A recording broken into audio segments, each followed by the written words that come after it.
आज हम लोग सेटअप करेंगे ब्लूजे को विंडोज़ के अंदर किस तरीके से इंस्टॉल करता है। विंडोज़ 7 है मेरे पास। यहाँ पर मैं विंडोज़ 7 के अंदर आपको बता रहा हूँ कि ब्लूजे को किस तरीके से इंस्टॉल करेंगे, और इंस्टॉल करने के बाद अब हम लोग यूज़ करेंगे कि कैसे ब्लूजे सॉफ्टवेयर को यूज़ करके हम लोग प्रोग्राम को डेवलप करते हैं, ये देखेंगे। सबसे पहले आपको इंटरनेट एक्सप्लोरर ओपन कर लेना है, या आपके पास अगर कोई अदर ब्राउज़र है, जैसा कि मेरे पास यहाँ क्रोम है तो मैंने गूगल क्रोम को खोल लिया है, और यहाँ पे मैंने गूगल क्रोम से google.com को खोला है, और यहाँ पे मैंने जाके सर्च इंजन में ब्लूजे को सर्च कर दिया है। एज़ यू सी यहाँ पे आपको रिजल्ट्स दिख रहे हैं कि ब्लूजे की वेबसाइट यहाँ पे लिखी हुई है, और यहाँ पे लिखा है एक सेक्शन में डाउनलोड सेक्शन के ऊपर क्लिक कर दीजिए। यहाँ पे डाउनलोड बटन के ऊपर क्लिक करना है, जैसा कि यहाँ पे एरो में दिख रहा होगा, इस जगह पे क्लिक करना है। फिर आपको यहाँ पे ब्लूजे की मेन वेबसाइट ओपन हो जाएगी। वेबसाइट के अंदर ये आपको एक और अदर पेज पे लेके जाएगा, जहाँ पे आपको ब्लूजे के जितने भी डाउनलोडिंग वर्जन से नए नए आए वो सारे निकल आएंगे। यहाँ पे आपको दिख रहा होगा 30 अप्रैल 2021 को एक नया वर्जन रिलीज़ हुआ है, वर्जन 5 ब्लूजे का। लिखा है डाउनलोड्स में यहाँ देखिए, यहाँ पे एक्चुअली 6-7 सेटअप्स दिखा रहे हैं।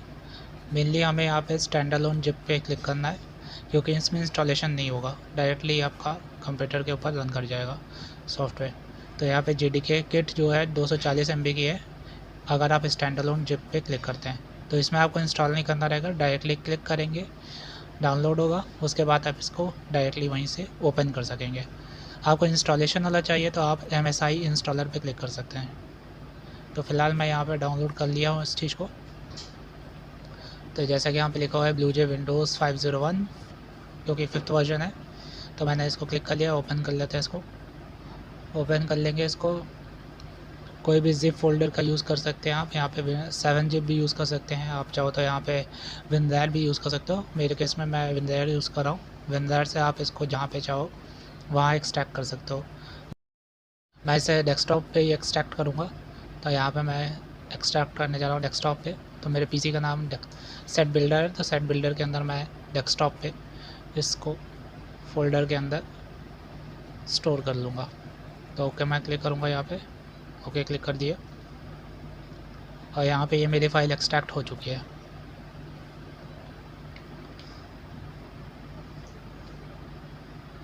जैसे कि यहाँ पे दिख रहा है आपको, फ़ाइल यहाँ पे एक्सट्रैक्ट हो चुकी है। ब्लूजे का एक सॉफ्टवेयर है, इसको मुझे क्लिक करना है, और डायरेक्टली ये प्लग एंड प्ले वाला हिसाब किताब है। यहाँ पे या आप क्लिक करोगे और इंस्टॉल करने की ज़रूरत नहीं है, डायरेक्टली रन हो जाएगा। तो यहाँ पे ये सॉफ्टवेयर रन हो चुका है एप्लीकेशन, जैसा कि आपको दिख रहा है। एज़ यू सी आप जैसे देख सकते हैं यहाँ पे कि आपका ब्लूजे ओपन हो चुका है। अब हमें यहाँ पे कुछ करना नहीं है, इस ब्लूजे को मैक्सिमाइज़ कर लेना है। 2 बार टाइटल बार पे क्लिक करेंगे माउस के लेफ़्ट बटन से, तो मैक्सिमाइज़ हो जाएगा। अच्छा, यहाँ पे अब हमें प्रोजेक्ट क्रिएट करना होगा, क्योंकि यहाँ पे कोई हमें प्रोजेक्ट बना हुआ दिख नहीं रहा है। तो हम यहाँ पे क्रिएट करेंगे। प्रोजेक्ट को क्रिएट कर सकते हैं या तो ओपन कर सकते हैं। अगर हमने कोई प्रोजेक्ट बना कर रखा है तो हम ओपन कर सकते हैं प्रोजेक्ट मेनू पे जाके। मैं क्लिक करूँगा न्यू प्रोजेक्ट पे। न्यू प्रोजेक्ट बटन पे क्लिक करेंगे। यहाँ पे प्रोजेक्ट लोकेशन पूछ रहा है, प्रोजेक्ट की डेस्टिनेशन सेलेक्ट कर लेता हूँ, कहाँ पे मैं इस प्रोजेक्ट को सेव करूँगा। यहाँ पे मैं डेस्कटॉप पे प्रोजेक्ट को सेव कर रहा हूँ जावा बिगिनिंग S1 के नाम से। तो यहाँ पे एक नया फोल्डर क्रिएट कर लेंगे, और हम लिख देंगे जावा बिगिनिंग S1। और अब यहाँ पे सेलेक्ट फोल्डर क्लिक करेंगे। सेलेक्ट फोल्डर पे क्लिक करेंगे, जैसा कि यहाँ पे देख सकते हो आप, प्रोजेक्ट सेलेक्ट हो चुका है। और अब यहाँ पे हम नाम के अंदर प्रोजेक्ट का नाम लिख देंगे जावा बिगिनिंग S1। बेसिकली हमने यहाँ पे लोकेशन के लिए डेस्कटॉप का यूज़ किया, और डेस्कटॉप के अंदर एक फ़ोल्डर बना दिया जिसका नाम था जावा बिगिनिंग S1, और उस फोल्डर के अंदर प्रोजेक्ट का नेम भी क्या है, जावा बिगिनिंग S1 नाम से है। ठीक है, अब यहाँ पे मैं क्लिक कर रहा हूँ ओके पे। अब हमने जो प्रोजेक्ट बनाया है वो प्रोजेक्ट ओपन हो चुका है, इसको भी हम मैक्सिमाइज़ कर लेंगे। अब यहाँ पे हमारे पास इस प्रोजेक्ट को देख लेते हैं पहले कहाँ पे ये स्टोर्ड है। तो ये प्रोजेक्ट हमारा देखें कि आप यहाँ पे डेस्कटॉप पे स्टोर्ड है। ठीक है, तो यहाँ पे देखिए ये प्रोजेक्ट हमारा बन चुका है। अब हम वापस आ जाते हैं ब्लूजे के अंदर, जो हमारा प्रोजेक्ट खोला हुआ है। देखिए अब यहाँ पे प्रोजेक्ट के अंदर हमारे पास एक फ़ाइल होती है रीडमी नाम की। इसके अंदर आप बता सकते हो अपने प्रोग्रामर को कि आपके ये प्रोग्राम के अंदर ये प्रोजेक्ट के अंदर ये कमेंट्स है और यहाँ पे ये चीज़ को आप नोट डाउन कर सकते हो, हाईलाइट्स दे सकते हो, आपका ऑथर नेम बता सकते हो कि ये प्रोजेक्ट किसने बनाया, वर्जन बता सकते हो, तमाम इस तरीके की छोटी छोटी डिटेल्स को आप बता सकते हो यहाँ पे। ठीक है, अब हम यहाँ करेंगे क्या, एक काम करते हैं, इस प्रोजेक्ट के अंदर एक छोटा सा प्रोग्राम बनाते हैं और उस प्रोग्राम को बना के ही हम एक एक चीज़ों को समझते चलते हैं कि क्या हो रहा है। तो जैसा कि यहाँ पे मैंने क्लिक किया न्यू क्लास बटन पे, न्यू क्लास बटन पे क्लिक करने के बाद यहाँ पे मैंने क्लास लैंग्वेज सेलेक्ट कर ली जावा और यहाँ पे क्लास टाइप सेलेक्ट कर लिया है क्लास। ध्यान रखिए यहाँ पे क्लास के टाइप को जो हमेशा क्लास सेलेक्ट करिएगा, अदर कोई टाइप सेलेक्ट मत कर लीजिए, एब्स्ट्रैक्ट क्लास है, इंटरफेस है, यूनिट टेस्ट है ना, या जावा एफएक्स में से कोई भी अदर क्लास नहीं आपको सेलेक्ट करना है, सिर्फ क्लास को सेलेक्ट करना है। ठीक है, यहाँ पे मैंने क्लास का नाम लिखा है नमस्ते प्रोग्रामर्स और ओके क्लिक करेंगे। ओके बटन क्लिक करने के बाद जैसा कि आप देख सकते हैं यहाँ पे एक रेक्टेंगुलर बॉक्स आ गया, उस रेक्टेंगुलर बॉक्स के ऊपर क्लास नेम लिखा हुआ है जो हमने बनाया था, क्लास का नाम। और यहाँ पे नीचे आपको वो एक स्ट्रिप दिख रही होगी ब्लैक ब्लैक रंग से, ऐसे ऐसे लाइंस आपको स्ट्रिप लाइन दिख रही होगी एक। ये जो स्ट्रिप लाइन है इसका मतलब है कि ये कोड जो है आपका जो प्रोग्राम है ये कंपाइल्ड नहीं है।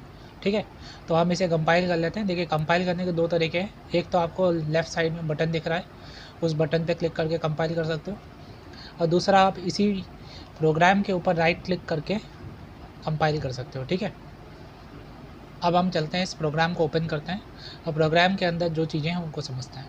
तो यहाँ पे मैंने प्रोग्राम को ओपन कर लिया। प्रोग्राम को ओपन करने के लिए आपको राइट क्लिक करना है, यहाँ पे आपको ओपन एडिटर पे क्लिक करना है और इसके बाद आपका प्रोग्राम ओपन हो जाएगा। प्रोग्राम ओपन हो जाने के बाद आपको कंट्रोल ए से पहले सेलेक्ट करिए कोड को, फिर डेल की दबा दीजिए तो आपका कोड पूरा डिलीट हो जाएगा। अब डिलीट करने के बाद आपको ये कोड पूरा एज इट इज़ अपने कॉपी में और अपने कंप्यूटर के अंदर दोनों जगह पे इसको पेस्ट करना है। ठीक है, आपको ये कोड आपको जहाँ पे आपने वीडियो प्ले किया उसी वीडियो के नीचे मिल जाएगा। ठीक है, तो वहाँ से आप इसे कॉपी कर लीजिएगा और अपने कंप्यूटर के ऊपर रन करके देख सकते हैं कि ये प्रोग्राम रन कर रहा है कि नहीं कर रहा है। ठीक है, आपको सिंपली जैसे मैंने बताया वैसे ही आपको एज इट इज़ काम करना है। और फिर आपको अब इस कोड के बेसिक स्ट्रक्चर को समझ लीजिए कि ये बेसिक स्ट्रक्चर किस तरीके से काम करता है और इसमें हर एक लाइन का मतलब क्या है और कौन कौन सी यहाँ पे लाइंस हैं जिनको हमको याद रखने की ज़रूरत है। और हर बार हम जब प्रोग्राम बनाएंगे तो उनमें वो लाइंस को हमेशा ही लिखना है। ठीक है, और कुछ यहाँ पे कीवर्ड्स है जिनको आपको हमेशा लिखना रहेगा, कुछ वर्ड्स जो हैं जिन वर्ड्स को हम बताएंगे उन वर्ड्स को आपको हर बार प्रोग्राम के अंदर यूज़ करना रहेगा। फ़र्क सिर्फ इतना रहेगा कि आपको अगर हम प्रोग्राम के अंदर के उन वर्ड्स का मीनिंग बता दें कि वो क्या काम करते हैं तो आप उन चीज़ों को बार बार लर्न नहीं करने की ज़रूरत पड़ेगी, तब आप प्रैक्टिकली नॉलेज रख पाओगे उस चीज़ को। तब आप प्रैक्टिकली अगर करोगे उन चीज़ों तो आपका प्रोग्राम बहुत बढ़िया तरीके से बनेगा और आप उन चीज़ों को ज़्यादा बेहतरीन तरीके से समझ पाओगे। ठीक है, तो स्टार्ट करते हैं। यहाँ पर सबसे पहली लाइन लिखी हुई है यहाँ पर पब्लिक क्लास, यहाँ पे लिखा हुआ है और यहाँ पे नमस्ते प्रोग्रामर्स लिखा हुआ है। तो इसमें यहाँ पे सबसे पहला जो कीवर्ड है that is called class keyword. Class keyword क्या होता है? क्लास एक तरीके कीवर्ड है। कीवर्ड एक स्पेशल वर्ड होता है जो कि हमारे कंपाइलर के अंदर डिफाइन होता है। ठीक है, बाकी अदर वर्ड्स यहाँ पे जो मिलेंगे जैसे नमस्ते प्रोग्रामर्स, ये एक वर्ड नहीं है। ठीक है, ये एक कीवर्ड नहीं है, लेकिन इस पर्टिकुलर वर्ड का यानी कि क्लास वर्ड का एक स्पेशल मीनिंग है कंपाइलर के अंदर, इसलिए हम इसे कहते हैं कीवर्ड। ठीक है, फिलहाल हम इसको आगे ये वेरिएबल्स एंड डेटा टाइप्स के अंदर पढ़ेंगे कि यहाँ पे कीवर्ड क्या होता है। ठीक है, फिलहाल यहाँ पे आप बेसिकली जान लीजिए कि क्लास एक कीवर्ड है जो कि बहुत कॉमन कीवर्ड है हमारे जावा प्रोग्रामिंग के अंदर। सबसे पहले इसी का इस्तेमाल होता है हमारी क्लास को डिक्लेयर करने के लिए। ठीक है, तो आप ये ध्यान रखिए। अच्छा, अगर आपने क्लास कीवर्ड का यूज़ किया है तो आपको यहाँ पे क्लास कीवर्ड के बाद आपको क्लास का नाम देना पड़ेगा। तो यहाँ पे जैसा कि लिखा हुआ है नमस्ते प्रोग्रामर्स, तो यहाँ पे आपका ये क्लास का नाम है। ठीक है, तो आपको क्लास नेम देना पड़ेगा आपको क्लास लिखने के बाद। ठीक है, अब यहाँ पे आता है पब्लिक। पब्लिक यहाँ पे इस कीवर्ड को किसी पर्टिकुलर चीज़ के साथ यूज़ कर सकते हैं। जैसे यहाँ पे क्लास जो है हमारे पास, ये जो क्लास है ये क्लास को एक्सेस कौन कौन कर सकता है ये बता रहा है यहाँ पे पब्लिक। पब्लिक यहाँ पे एक्सेस कर सकती है, मतलब इस पर्टिकुलर क्लास को एक्सेस कौन कौन कर सकता है? पब्लिक कर सकती है, मतलब कि इसको कोई भी एक्सेस कर सकता है। तो यानी कि इसको डिफरेंट पैकेजेस से हम डिफरेंट क्लास के अंदर से इस पर्टिकुलर क्लास के मेथड्स को और इनके स्टेटमेंट को हम एक्सेस कर सकते हैं। ठीक है, तो यहाँ पे ये है पब्लिक का यूज़। अच्छा, आगे बढ़ते हैं। यहाँ पे कर्ली ब्रेसेस क्या होता है? अब देखिए यहाँ पे ये कर्ली ब्रेस से आपका क्लास का बॉडी डिफाइन होता है, ठीक है। ये क्लास जो बना है, आपने अभी जो क्लास बनाया है, ये क्लास की बॉडी है और ये बॉडी को हमेशा डिफाइन किया जाता है पेयर ऑफ कर्ली ब्रेसेस से, ठीक है। तो हमेशा ध्यान रखिएगा इसको। आगे बढ़ते हैं यहाँ पे। अब यहाँ पे एक लाइन है, public static void main string ARGS। ये एक बड़ा इंपॉर्टेंट स्टेटमेंट है, इसको आपको हमेशा हर प्रोग्राम के अंदर लिखना है। अगर आप कोई क्लास को बनाते हैं तो एक क्लास के अंदर एक मेन मेथड होना चाहिए और उस मेन मेथड को आपको एज इट इज़ ऐसे ही लिखना है, ठीक है, उसमें बिल्कुल भी चेंजेस नहीं करना है। अब यहाँ पे इस मेथड का मतलब क्या है, देखिए यहाँ पे 3-4 कीवर्ड्स हैं, यहाँ पे बेसिकली 4 कीवर्ड्स हैं, लेकिन आपको इस पूरे का मतलब क्या होता है मैं बता दे रहा हूँ आपको। यहाँ पे इस पूरे का मतलब है कि ये एक मेन मेथड है जहाँ से आपका प्रोग्राम एग्जीक्यूट होता है और इस मेथड के अंदर ही आपके पास डिफरेंट तरीके के मेथड्स को कॉल करने का, यानी कि बिहेवियर्स को कॉल करने की पावर यहीं होगी, ठीक है। यहाँ से आप कॉल कर सकते हो डिफरेंट बिहेवियर्स को, यानी कि डिफरेंट मेथड्स को कॉल कर सकते हो और ये आपका जो मेन मेथड होता है, ये मेन मेथड कहा जाता है इसको। अब यहाँ पे ये मेन मेथड जो है ये आपका किसी तरीके की रिटर्न नहीं करता, नहीं है वैल्यू को, ये किसी तरीके की रिटर्न नहीं करता वैल्यू को, ठीक है। तो ये बात को ध्यान रखें। तो ये आपका रहा मेन मेथड और यहीं से आपका बेसिक सा बेसिक प्रोग्राम भी रन करता है और कॉम्प्लेक्स से कॉम्प्लेक्स प्रोग्राम भी यहीं से रन करता है, ठीक है। तो यहाँ पे ये एक मेन मेथड का काम है। अच्छा, यहाँ पे स्ट्रिंग ARGS लिखा हुआ है तो यहाँ पे आपका आर्गुमेंट स्ट्रिंग टाइप का रिलीज़ होता है, ठीक है। तो यानी कि ये मेन मेथड के अंदर आप जितने भी स्ट्रिंग्स बनाओगे यहाँ पे वो सारे का एक एरे बन जाएगी और वो होल्ड करते जाएंगे ऑब्जेक्ट के बेसिस पे।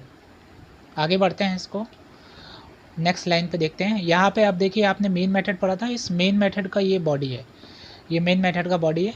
जैसे जैसे आप बढ़ेंगे आगे, जैसे आपने क्लास बनाया तो क्लास का बॉडी था, उसी तरीके से यहाँ पे मेन मेथड का बॉडी है। इसी तरीके से अगर जैसे इसी के अंदर अगर आप कोई लूप यूज़ करते हो या इफ एल्स यूज़ करते हो तो उसमें भी अंदर बॉडी बनती जाएगी, ठीक है। तो आप यहाँ पे पेयर ऑफ कर्ली ब्रेसेस का यूज़ करोगे हमेशा। आगे बढ़ते हैं इसी में। अब यहाँ पे इस लाइन का मतलब क्या है, यहाँ पे इस लाइन का मतलब है system dot out dot print का मतलब क्या है। यहाँ पे ये जो फंक्शन है ये एक ख़ास तरीके का फंक्शन है जो कि प्रिंट करता है आपके रिज़ल्ट को। क्या करता है, प्रिंट रिज़ल्ट को प्रिंट करता है। और कहाँ पे प्रिंट करता है, डिस्प्ले के अंदर प्रिंट करता है, सेम लाइन के अंदर जहाँ पे आपका कर्सर होता है वहीं पे प्रिंट कर देता है, ठीक है।